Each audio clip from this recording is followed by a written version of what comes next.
Hello বন্ধুরা, good morning from আমার বাড়ি। তো আমি অনেকেই তোমরা জানো যে আমি গিটার কিনেছি, ছবিতে দেখেছো। তাও দেখো হাতের মধ্যে গিটারটি আছে। এই হচ্ছে সেই গিটার, ল্যারিগালের অসাধারণ গিটার। ফেসবুকে কেপো লাগিয়ে রেখেছি, অভিমান সংটা প্র্যাকটিস করছি।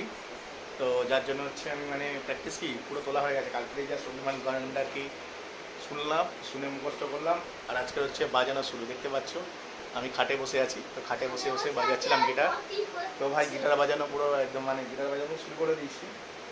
তোমরা অনেকে হয়তো জানো না, যারা আমার পুরনো সাবস্ক্রাইবার, যারা আমাকে প্রথম থেকে চেনে না, একদম প্রথম থেকে আজ থেকে 3-4 বছর আগে থেকে চেনে, তারা সবাই জানে আমি ক্লাস 11 থেকে গিটার বাজানো শুরু করি। হ্যাঁ, ক্লাস 11 থেকে গিটার বাজানো শুরু করি। কারণ আমি টালিগঞ্জ অশোকনগর স্কুলে পড়তাম, ওখানে গিয়ে গিটার পিটার ঝুলে দেখতাম দোকানগুলোতে। তো দেখে আমার গিটার বাজানোর ইচ্ছে হয়।